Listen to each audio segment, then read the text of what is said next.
खरं तर आपण महाराष्ट्रात राहतो, मराठी भाषा ही आपली मातृभाषा आहे आणि त्यामुळं मराठीबद्दल खरं तर हा प्रश्न उपस्थित व्हायला नाही पाहिजे की मराठीची परिस्थिती काय आहे. साधारणतः हा प्रश्न चिंतेतून उपस्थित झालेला असतो, काळजीतून उपस्थित झालेला असतो. पण दुर्दैवाने हे खरं आहे की मराठी भाषेच्या परिस्थितीबद्दल काळजी करण्यासारखी परिस्थिती आज आहे. आता ती का आहे, त्याची काही खूप कारणं आहेत. एक तर सगळ्यात महत्त्वाचं कारण असं की मला व्यक्तिशः वाटतं, हे ऐकायला फार बरं वाटणार नाही, आपण मराठी लोक मराठी भाषेवर म्हणजे आपल्या मातृभाषेवर ज्या पद्धतीनं समरसून प्रेम करायला पाहिजे तेवढं प्रेम आपण नाही करत असं मला वाटतं. नुसतं काहीतरी मराठी दिन साजरा करतो किंवा मराठी भाषा ही अभिजात भाषा झाली पाहिजे याच्याकरता आपण काहीतरी छोटा मोठा प्रयत्न करतो आणि आपल्याला वाटतं आपण खूप काय केलं. पण मला असं वाटतं हे बरोबर नाही. तुमचं जर त्या भाषेवर प्रेम असेल तर तुमची सगळ्यात महत्त्वाची गोष्ट ती भाषा तुम्ही सातत्याने बोलली पाहिजे. मराठी भाषेची गंमत काय होते, आत्ता मुंबईमध्ये किंवा दिल्लीमध्ये बरेचदा विमानात किंवा विमानतळावर, रेल्वे स्टेशनवर किंवा कुठल्या तरी कार्यक्रमात कोणीतरी आपल्याला भेटतं आणि मग बोलता बोलता आपण बोलायला लागतो आणि दोन माणसं बोलत असतात, ते इंग्रजीमध्ये बोलतात किंवा हिंदीमध्ये बोलतात. मग थोड्या वेळानंतर बोलताना ते म्हणतात की तुम्ही कुठून आलात, ते म्हणतात मी औरंगाबादचा आहे. बरं, तुमचं नाव काय? माझं नाव पाटील आहे. मग ते दुसऱ्या त्यांना विचारतात तुम्ही मी मुंबईचा, तुमचं नाव काय? माझं नाव गायकवाड आहे. अरे तुम्ही दोघंही मराठी माणसं आहात, जरी ते विमानतळ दिल्लीचं असेल किंवा रेल्वे स्टेशन मुंबईचं असलं तरी तुम्ही मराठीत का नाही बोलत? इथे आपली गोची आहे. आपण आपली भाषा वापरत नाही आहोत. आपण मराठी भाषा नुसती शाळेच्या दृष्टीनेच नाही, आपण वापरात किती आणतो मराठी भाषा. आपण आता नव्या पिढीच्या दृष्टीने विचार केला तर आपली सगळ्यांची जवळपास आता बऱ्यापैकी शहरातली तरी मुलं ही इंग्रजी माध्यमाच्या शाळेत जाऊ लागली. खरं तर का बरं चालली इंग्रजी माध्यमाच्या शाळेमध्ये मुलं? त्याचं मला कारण महत्त्वाचं असं वाटतं की चांगल्या मराठी शाळा किती आहेत मला दाखवा. शहरामध्ये फार तुरळक चांगल्या मराठी शाळा आहेत ज्यांच्यामध्ये प्रवेश मिळवणं अवघड असतं. एकेका मी स्वतः फिरलेलो आहे, मी बघितलं की मराठी शाळा किती चांगल्या, एक दोन शाळांची नावं घेतात आणि त्या एकेका वर्गामध्ये 80-80 मुलं भरलेली असतात. मला एक म्हणायचं आहे, जेव्हा आपण इंग्रजी शाळेच्या विरोधात बोलतो, इंग्रजी शाळेचे वेगळे हेतू आहेत म्हणतो, आपण मोठे आंदोलनं करतो, तेव्हा मराठी माणसांनी सगळ्यात आधी हा विचार केला पाहिजे की आपण चांगली मराठी शाळा का चालवू शकत नाही. आणि मराठी शाळा तर मराठी माणसंच चालवणार ना, म्हणजे इथपासून आपली अडचण आहे. दुसरी गोष्ट, शासनाकडची जी उदासीनता आहे.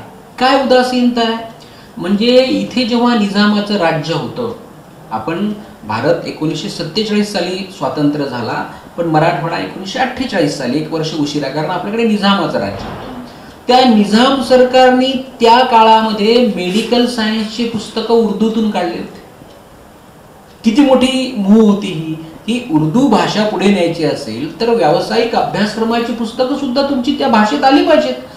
मी सांगतो, आज तरी मेडिकलची म्हणजे वैद्यकीय शाखेची किंवा अभियांत्रिकी शाखेची पुस्तकं मराठीतून आहेत का आपल्याकडे? नाही. ही उदासीनता आहे. जोपर्यंत भाषा तुम्ही जितकी वापरत जाल तितकी ती प्रगत होत जाईल, तितकी ती प्रवाही राहील. मी साधं कोमल तुला उदाहरण सांगतो. आपल्याकडे सायकल असते, आपल्या गावाकडे एक ढाळच असते, बैठक, आणि त्या बैठकीत ढाळजेमध्ये आपण ती सायकल आणून ठेवली. 6 महिने आपण तिला हातच लावला नाही, चालवलीच नाही, तर तू लक्षात घे त्या सायकलची आपोआप हवा जाते. 6 महिन्यानंतर ठेवल्या जागी ती सायकल काय म्हणते, पंक्चर तर होते, गंजायला लागते. भाषेचं पण असंच आहे. भाषा जर वापरली नाही तर ती गंजते ना. नुसतं आम्ही म्हणायचं आमची मराठी भाषा, आमची मराठी भाषा. मी किती मराठी गाणी ऐकतो, मी किती मराठी सिनेमे पाहतो, मी किती मराठी पुस्तकं वाचतो, मी किती मराठी नाटकं पाहतो. मी माझी स्वाक्षरी मराठीतून करतो का? माझ्या घरावरची पाटी मराठीत आहे का? अनेक छोटे छोटे गोष्टी आहेत आणि ह्या दुसऱ्याने शासनाने करायच्या गोष्टी आहेत, ह्या मी करायच्या गोष्टी आहेत. मी भेटलं तर आपण मराठीत बोललं पाहिजे, कारण तुझी माझी मातृभाषा मराठी आहे. तर ह्या गोष्टीकडे आपण लक्ष न दिल्यामुळं हा प्रश्न इतका मोठा होत बसलाय की आता मराठी माणसं एकमेकाला भेटले की मराठीची परिस्थिती काय आहे असं विचारू लागलेली आहेत. तर मला ह्याच्याकरता अनेक घटकं त्याला कारणीभूत आहेत असं वाटतं. म्हणजे प्राथमिक शिक्षणापासून सुरू झालंय. दुर्दैवाने आता आपल्या घरातल्या छोट्या मुलांना मराठीमधली शब्द माहिती नाही, त्यांना मराठी कविता माहिती नाही, त्यांना ट्विंकल ट्विंकल लिटल स्टार माहिती, पण त्यांना एखादी नाचरे मोरा आंब्याच्या वनात ही गदी माडगुळकरांची कविता माहिती नाही. म्हणजे काय झालं, आपल्याकडनं काही चुका झाल्या असतील की असा एखादा गदी माडगुळकर सारखा नंतर कवी झाला नाही का, की गदी माडगुळकरांचे जे नाचरे मोरा आंब्याच्या वनात आहे त्या एक काळ असा होता सगळ्या शाळेमधून याच गाण्यावर नृत्य नाच होत होते, गॅदरिंग मध्ये स्नेह संमेलना होते. आता आपल्या मुलं ट्विंकल ट्विंकल लिटल स्टार किंवा अजून कुठल्या तरी अशा इंग्रजी कवितेवर करतात. आपला इंग्रजीला विरोध नाही, आपला हिंदीला विरोध नाही, आपण कुठल्याही भाषेचा द्वेष करत नसतो. भाषा ही द्वेष करण्याकरता नसते, भाषा जोडण्याकरता असते. हे जरी माहीत असलं तरी जेव्हा मी मराठी आहे, माझी मातृभाषा मराठी आहे, तर मराठीबद्दल विचार करताना ह्या सगळे प्रश्न माझ्या भोवताली आहेत आणि म्हणून चिंतेची आणि काळजीची परिस्थिती आहे असं मला वाटतं. निश्चितच सर, तुमच्या फक्त एका बोलण्यातूनच तुम्ही मात्र सगळ्याच प्रश्नांचा उलगडा प्रेक्षकांसमोर करून ठेवलाय. जसं की एखादी शाळेची गोष्ट असेल, कारण ही समस्या आता राज्यभरात प्रचंड प्रमाणात वाढताना दिसते की मराठी शाळा ज्या आहेत त्यांच्या संख्या प्रचंड कमी झाल्यात, पण त्याचंही उत्तर तुम्ही अगदी साजेसं आणि एकदम अभ्यासू म्हणजे अभ्यासूप्रमाणे तुमचं उत्तर होतं की मुळात आपलं कुठे चुकतंय, जेणेकरून आपण मुळासकट जाऊन त्या प्रश्नाला तिथून उकडून टाकू शकू. पण सर, आताचं जर आपण बघितलं तर इंग्लिश मीडियम आणि मराठी मीडियम ह्या दोन याची जर आपण कम्पेअर केली तर तुम्हाला असं वाटतं का की इंग्रजी शाळेमध्ये जे मूल्य शिक्षण, जे संस्कार आपल्या मराठीमध्ये असतात त्याची कुठेतरी कमतरता भासून एक यंत्रमानव जसं की तयार करायचं आहे अशा प्रकारचा मुलांकडून अभ्यास वगैरे, म्हणजे अभ्यासामध्ये मुलांकडून बरोबर अगदी बरोबर आहे की इंग्रजी माध्यमाची शाळा आणि मराठी माध्यमाची शाळा यांची जर आपण तुलना केली तर काही गोष्टी समोर ज्या येतात. तर सगळ्यात महत्त्वाची गोष्ट मला असं वाटतं की आपण मराठी माध्यमाच्या शाळेचा एवढा अट्टहास का करतोय. त्याचं कारण असं आहे की जगामधल्या भाषा वैज्ञानिकांनी असं सांगितलेलं आहे, जगामधल्या, हे आपण नाही सांगत आहोत, की तुमच्या व्यक्तिमत्वाचा खरा विकास जर व्हायचा असेल तर तुम्हाला प्राथमिक शिक्षण हे मातृभाषेतून मिळालं पाहिजे. हे जगातले भाषा वैज्ञानिक सांगतात. आणि काय होतं, आपण जे लहान मुलं असतं आपल्या घरामध्ये ते मराठी वातावरणामध्ये वाढतं आणि त्याच्यामुळं त्याची पहिली ओळख गाय अशी होते. झाड, ते म्हणतं झाड आहे, ही गाय आहे, ही म्हैस आहे, ही नदी आहे. आणि मग काय होतं, त्याचं फर्स्ट इम्प्रेशन जे असतं, पहिली त्याच्यावर झालेला जो त्या अर्थाचा संस्कार असतो, मग ते शाळेत जातं. मग शाळेत गेले की त्याला पुन्हा कळतं की गाय नाहीये, ही काऊ आहे. मग त्याला एक बर्डन काय येतं, लक्षात ठेवा, गाईला काऊ म्हणायचं, झाडाला ट्री म्हणायचं, नदीला रिव्हर म्हणायचं. त्याचं ते वाढतं आणि त्याच्यामुळं काय होतं, याचा एक त्याच्यावर दबाव आल्यामुळं त्याच्यामधली जी क्रिएटिव्हिटी असते, ज्याला सृजनशीलता असं मराठीत म्हणतो आपण, की सर्जन, त्याच्यामधलं नवी निर्मिती, नवा विचार करणं, ते थोडंसं जरा काय म्हणता येईल की मागे पडतं. आणि ते बिचारा नुसतं मग इंग्रजीत त्याला काय म्हणायचं ह्याचाच विचार करत असतो. आपण जे इंग्रजी बोलतो ना ते कसं बोलत असतो, आता लहानपणापासून आपण मराठी वातावरणात वाढलोय, आपल्याला नदी माहिती, गाय माहिती, म्हैस माहिती, हे सगळे माहिती आहेत, मराठीतून माहिती आहे. आता मी जेव्हा इंग्रजी बोलायला जातो तेव्हा मला आधी झाड दिसतं, मला झाडच दिसतं, पण मला माहिती इंग्रजी बोलायचं, मग माझ्या डोक्यात मी त्याचा अनुवाद करतो, ट्री. आता ह्याच्यात एक प्रोसेस होते माझ्यामध्ये आणि प्रत्येक वेळेस इंग्रजी बोलताना मला हेच करावं लागतं. त्यामुळं हे भाषा वैज्ञानिक काय म्हणतात की तुम्ही तुमच्या मातृभाषेत शिक्षण घ्या, त्याच्यामुळे तुमच्या व्यक्तिमत्वाचा खरा विकास होईल. आणि जगामध्ये जे जे संशोधक आहेत, ज्यांनी मोठी कामं केली, त्या बहुतांश लोकांनी त्यांच्या मातृभाषेत शिक्षण घेतलेलं आहे. पण असं असताना आज इंग्रजी शाळेचा आपल्याकडे एवढा पसारा का वाढलेला आहे, एवढ्या इंग्रजी शाळेची फॅशन का निर्माण झाली? तेच मला तुम्हाला विचारायचं होतं सर, की आता म्हणजे जो वाढता कल इंग्रजी शाळेकडे आहे तो याच्यामुळेही असावा कदाचित की रोजगार नाहीये. बरेचसे सुशिक्षित बेरोजगार म्हणून जगत आहे, तर कुठेतरी पालकांना पण तेच वाटतं की निदान आपल्या मुलावर तरी ही वेळ यायला नको, त्याच्यामुळे त्याचं शिक्षण चांगलं झालं पाहिजे. म्हणून मला असं वाटतं की इंग्रजी माध्यमांकडे कल असावा लोकांचा. पण जर आज सर आपण तुमच्याकडे बघितलं किंवा तुमच्यासारख्या व्यक्तींकडे बघितलं ज्यांनी मराठी साहित्यात योगदान दिलेलं असावं वगैरे, पण सर तुम्ही ते योगदान दिलं तेव्हा तुम्ही काहीतरी बनला होतात, तुम्ही कुठल्या तरी पदावर होता, तुमच्या हातात काहीतरी नोकरी होती. पण सर्वसामान्यांची ती अवस्था असणार नाही. त्यांना आधी म्हणजे एक लेखक जरी बनायचं म्हटलं तरी त्यांना त्यांच्या पोटाची सोय करणं हे महत्त्वाचं आणि पहिला प्रश्न असतो. तर मग अशा परिस्थितीमध्ये जर पालक इंग्लिश माध्यमांकडे वळत असेल तर तिथे नेमका त्यांनी काय विचार करायला हवा की ते योग्य आहेत? त्या पालकांची चूक आहे असं म्हणण्यापेक्षा पालक आपल्या पाल्याच्या अतीव काळजीतून हा निर्णय घेतात. त्याचं कारण काय झालंय, पुन्हा एकदा आपल्याकडे दोष आहे की मराठी भाषेला आपण व्यावहारिक पातळीवर नेऊ शकलो नाही. म्हणजे कसं नेऊ शकलो नाही, मी जर MA मराठी झालो तर मला कुठेतरी नोकरी लागणारच असा विश्वास नाही. सगळे मराठीचे प्राध्यापक होऊन कसं जमेल, त्याला मर्यादा आहे. पण मराठी भाषा मी उत्तम शिकून मी जर मार्केटमध्ये म्हणजे समाजात गेलो तर माझा उदरनिर्वाह मी चालू शकतो असा विश्वास मला निर्माण झाला नाही. त्याचं कारण मी माझ्या भाषेला व्यावसायिक पातळीवर नेऊ शकलो नाही. इंग्रजी भाषेने हे केलं. इंग्रजी भाषा शिकली की तू उपाशी राहणार नाहीस असा तुला एक विश्वास असतो की बाबा कुठं ना कुठं नोकरी लागेल, कुठे ना कुठं तुला काहीतरी मिळेल, 4 गोष्टी, असं इंग्रजी भाषेचा व्यवसाय असा एक विश्वास निर्माण झालाय. आणि त्यामुळे झालं काय की बिचारे हे जे पालक असतात ना, या पालकांना वाटतं की बाबा आपल्या जीवनाची खूप परवड झालेली आहे, किमान आपल्या मुलांना एवढी महागडी फीस देऊन त्यांचे ते टाय पोशाख घालून ते पाठवतात शाळेमध्ये. त्याच्या मागे खरं तर त्यांना त्यांच्या मुलाच्या भविष्याची काळजी असते.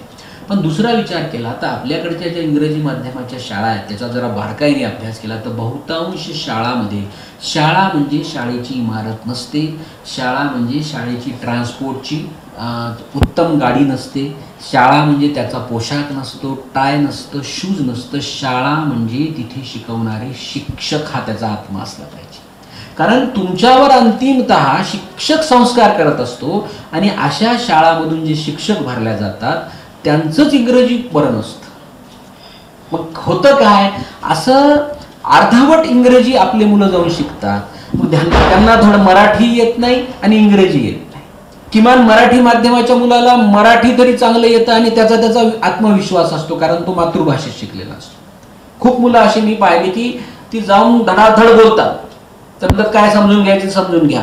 आणि आज काळामध्ये आजच्या जगामध्ये असं आहे की तुम्ही कोणती भाषा बोलता याला फार महत्व नाही आहे. जागतिक पातळीवर विचार केला, तुमच्यापाशी नवा विचार आहे का, एक क्रिएटिव्हिटी आहे का, नवीन थीम आहे का, नवीन थॉट आहे का, तो आम्हाला द्या. खूप जण अनुवाद करायला बसलेले आहेत. आता आपल्याकडे जेव्हा आपले अधिक मोठे मोठे नेते जेव्हा बाहेर जातात तेव्हा एक दुभाषा उभा टाकलेला असतो. कोणत्याही भाषेचा मी बोललो की तो त्याचा ट्रान्सलेट करून सांगत असतो, अनुवाद करून. मुद्दा असा आहे की आपल्या मराठी माणसामधली क्रिएटिव्हिटी मारल्या जाते याचं मला फार वाईट वाटतं भाषेमुळं. त्याला इंग्रजी भाषेचं एक बर्डन येतं. साधारणतः तू एक सर्वे जर केला तर तुझ्या लक्षात येईल, आपल्या खेड्यापाड्यातले जे आधीच्या पिढीचे लोक आहेत त्यांना विचारलं की किती शिकलात तर ते म्हणतात नाऊन मॅट्रिक. अरे कसं काय बरं 10वी कुठले विषय गेले, ते हमखास म्हणतात आमचं इंग्लिश गेलं आणि गणित गेलं. आता हे इंग्रजी आणि गणित जाणं एवढं सातत्याने का होतं बरं, त्याचं कारणच हे आहे, ते जे गणित आहे ते गणित आपल्या वर्गाचा हिशोब करायला काही कामाचं नाही.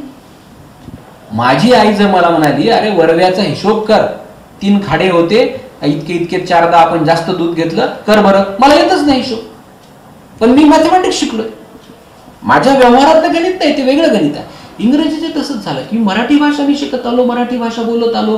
प्रत्येक इतकी गोड मराठी भाषा आहे आपल्याकडे आणि ती बदलत जाते. म्हणजे तू आता सिल्लोडकडे गेलीस तर तिकडे मराठी भाषेमध्ये वेगवेगळे इठ तिठ असे शब्द वापरले जातील. तू लातूरकडे गेलीस तर मराठी भाषाचं पण करूला लाव, जेवला लाव, बसूला लाव, बघूला लाव तिकडे ये. किंवा नांदेडकडे गेलं तर यायलो जायलो. म्हणजे मराठवाड्यात तुम्हाला एवढे फ्लेवर मिळतील. विदर्भात गेलं तर काय करून राहिले बापा, जेवून राहिले का, पोट्टा मला सांगून राहिला असा, पोरगी फार भैताड आहे. एक भाषेची गंमत आहे.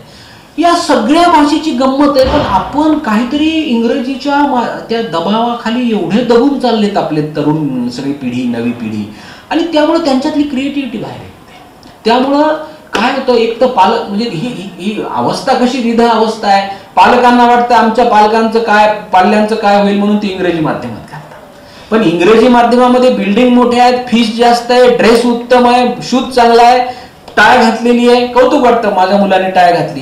पण शिक्षण ज्या दर्जाचं असायला पाहिजे ते तशा म्हणजे काही अपवाद चांगल्या शाळा असतील, पण बहुतांश शाळांमध्ये फॅकल्टी असं आढळतं की ज्यात तुम्ही बोललात की ज्यात खूप चांगल्या शाळा असतील मग त्याच्यात फीसही तेवढ्याच चांगल्या प्रमाणात घेतली जाते अगदी, आणि ती परवडणारी नसते. त्यामुळे मराठी शाळा मुळामध्ये तुम्हाला खरंच जर काही क्रिएटिव्ह माणसं निर्माण करायची असतील, तुम्हाला जर रोबोट निर्माण करायचे असतील तर जाऊ द्यात, पण क्रिएटिव्ह माणसं, क्रिएटिव्ह म्हणजे त्यांनी नवा विचार केला पाहिजे. ते आपल्याकडे खरी माणसं कोण असतात की बाबा जी छोट्या छोट्या गावातून असतात. एक कुठतरी विदर्भातला माणूस असतो आणि तो एक तांदळाची जातच शोधून काढतो. खोबरागडे काहीतरी त्यांचं नाव आहे, त्यांचा आपल्या विद्यापीठातर्फे आपण जीवन गौरव देऊन पुरस्कार केला होता. तर हा माणूस काही शिकलेला नाही, पण हा माणूस शोधतो. किंवा आता एक बाई आहे, त्यांची मुलाखत मी ऐकली की त्या बाईंनी सगळ्या झाडांच्या बिया गोळा करून ठेवलेल्या.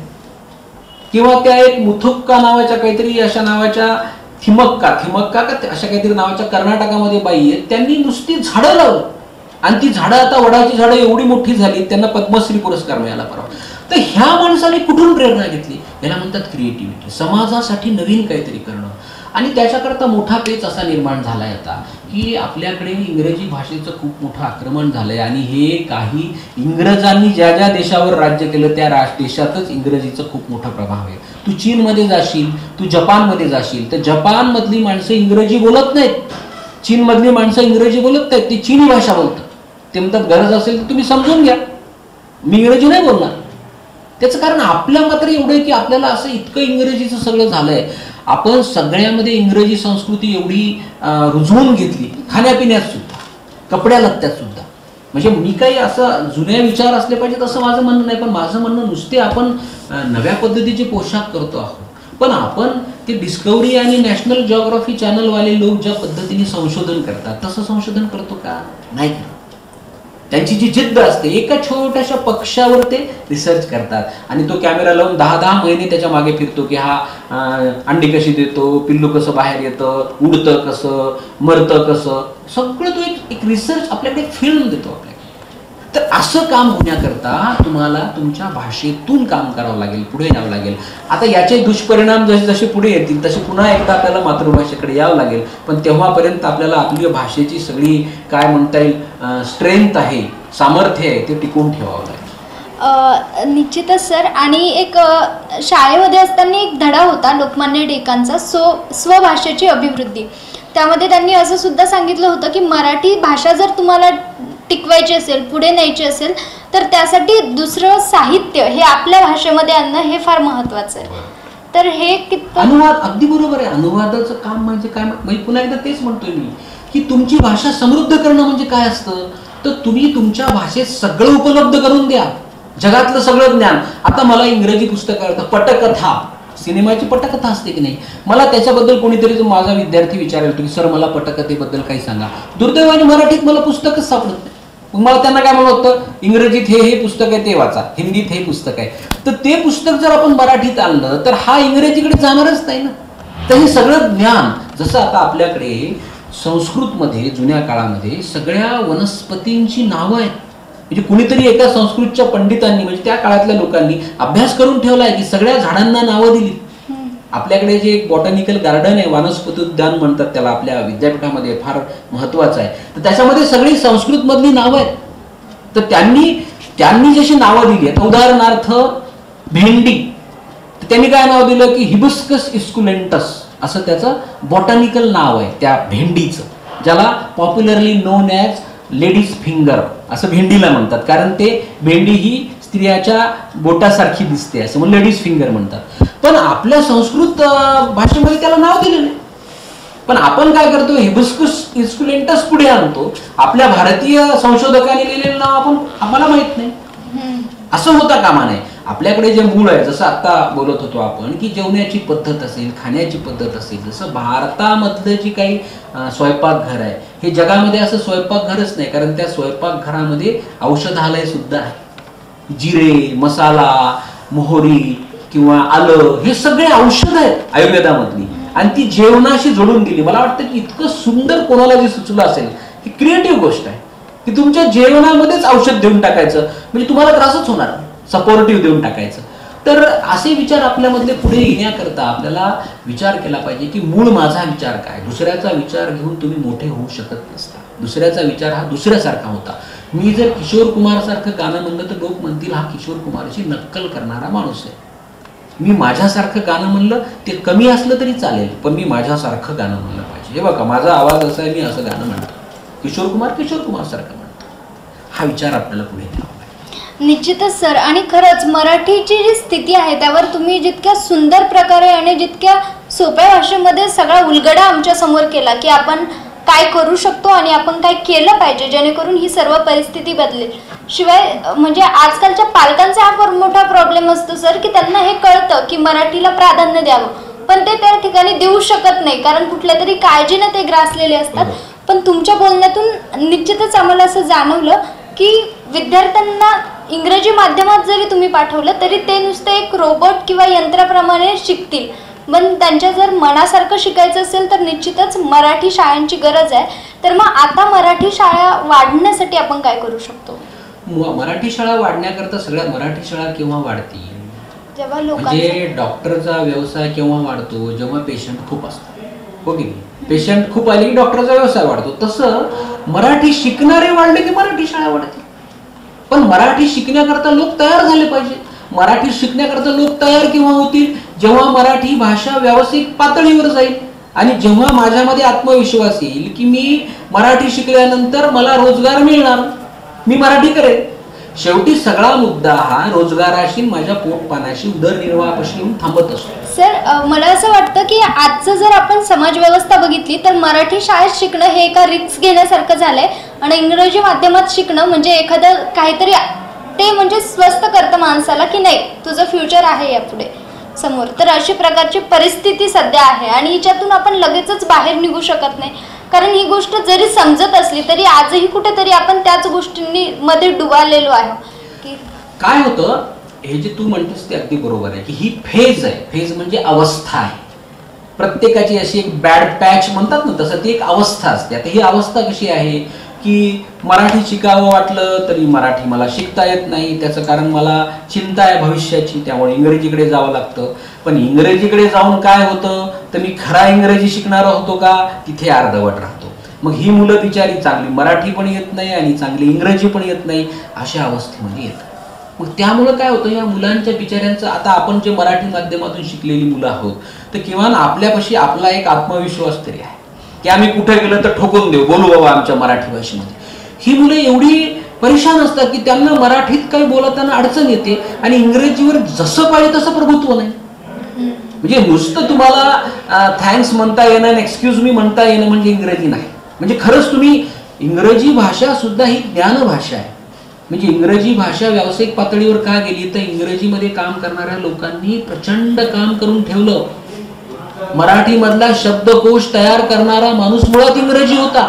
म्हणजे इंग्रजी माणूस तो वेबस्टर इकडे आला आणि त्यांनी मराठीमधला शब्दकोश तयार केला. मराठी माणसांनी पहिला शब्दकोश तयार केला नाही मराठीचा. ही गंमत आहे. आपण आपल्या भाषेमध्ये काहीही काम करत नाही. इंग्रजी शब्दकोशामध्ये दरवर्षी काही नवे शब्द ऍड केले जातात, म्हणजे नवे शब्द वाढवले जातात. आता आपल्याकडे जबरदस्त हा शब्द आहे, तर तू डिक्शनरी काढ, त्याच्यामध्ये ZABARAST जबरदस्त असा शब्द त्यांनी घेऊन टाकला. तो शब्द आपला होता. अन्ना, चमचा, गुरु, हे सगळे शब्द तुला डिक्शनरीत सापडतील. आता तू म्हणतील चमचा आमचा शब्द आहे, गुरु आमचा शब्द आहे, तू म्हणत बस. त्यांनी घेऊन टाकला. भाषा वाढवायची असते ना, एक साधारणतः 2000 वर्षापूर्वी इंग्रजी भाषेमध्ये फक्त माझ्या मताने 50,000 शब्द होते आणि तेव्हा फ्रेंच भाषेत 2 लाख शब्द होते. आणि आज इंग्रजी भाषेमध्ये 10 लाखापेक्षा जास्त शब्द आहेत. कुठून आले शब्द तर तर त्यांनी जिथे जिथे चांगला शब्द दिसला तो ढापला, घेतला, भाषा वाढवली. ते असं करत बसले नाही की नाही आमची भाषा अशुद्ध होते. त्यांनी घेतले शब्द स्वतः करते वापरले, आमचे करून आपले करून टाकले, भाषा पुढे नेली, येईल ते घेतलं स्वतःमध्ये, पुढे जात जाईल. माणसाला ती लवचिकता धोरणामध्ये तुमच्या असली पाहिजे. आपण काय म्हणतो नाही नाही अशुद्ध बोलतो एक शब्द, अरे बाबा तो शब्द घेऊन टाक आणि मराठीचा करून टाक ना, काय फरक पडतो जे इंग्रजांनी केलेलं आहे. आता बघ तुला मी साधं सांगतो की आपण इथून रेल्वेने गेलो की तिथे स्टेशनचं नाव गेवराई असं आहे. त्या गावाचं नाव गेवराई नाही, गेवराई. पण इंग्रजांना गेवराई म्हणता येत नव्हतं, ते गेवराय म्हणायचे. त्यांनी तसंच छापलं त्याच्यात. त्यांना जसं येत होतं ना तसं ते वापरत होते. की खूप गाव आहेत आपल्याकडे अशी की ज्या गावात त्यांना रांजणी, किती सुंदर शब्द आहे रांजणी. परतूर जवळ गाव आहे रांजणी. तू त्या स्टेशनच्या पाठीवर वाच काय रंजनी असं लिहिलंय. कारण इंग्रजांना काय त्यांना जसं बोलता येईल ती अंतिम भाषा. तसं आपल्याला धोरण स्वीकारावं लागेल. येतील ती आपली भाषा वाढवावी लागेल, आपला शब्दकोश वाढवावी लागेल, आपल्या भाषेचा वापर वाढवावा लागेल. आणि एक दिवस त्या भाषेला व्यावसायिक पातळीवर, तुला मराठी येतं ना, तुला नोकरी लागते, काळजी करू नकोस, हा आत्मविश्वास येईपर्यंत ही सगळा बॅड पॅच ही अवस्था चालू राहील असं मला. खरंच मनापासून खूप खूप धन्यवाद सर. म्हणजे खरंच तुम्ही इतक्या सुंदर प्रकारे हे समजून सांगितलं की कुठे आपलं चुकत आहे आणि तिथे आपण नाही चुकायला पाहिजे. कारण आतापर्यंत मराठी भाषा कमी झाली, शाळा कमी झाली म्हणून आंदोलनं करून ओरडणारे पण खूप या राज्यानं बघितलेत. पण कुठेतरी तिथे त्याचा अभ्यास करून हे सगळं का होतंय एकदम त्याच्या मुळापर्यंत तुम्ही आमच्या सगळ्यांना नेलं. म्हणजे आतापर्यंत दिशा भरकटलेलो आम्ही होतो की काहीच कळत नव्हतं, अवस्थेसमोर माणूस हा हतबल होऊन जगत होता. पण निश्चितच तुमच्याशी झालेल्या चर्चेतून मराठी शिक्षणात कसा बदल आणता येईल आणि मराठीतून शिक्षण घेणं का गरजेचं आहे या सगळ्या गोष्टींवर निश्चितच माझ्यासोबत सगळ्यांच्याच डोक्यात प्रकाश पडला. त्यापासून मनापासून खूप खूप धन्यवाद सर तुमचे याबद्दल. हा व्हिडिओ बघण्यासाठी तुम्ही www.classkatta.in या वेबसाईटवर जाऊन बघू शकतात. फॉलो करा आम्हाला व्हॉट्सअप, फेसबुक आणि इंस्टाग्रामवर. 9822127712 या व्हॉट्सअप क्रमांकावर देखील तुम्ही आमच्याशी कनेक्ट होऊ शकतात. Connected with us, connected with the word of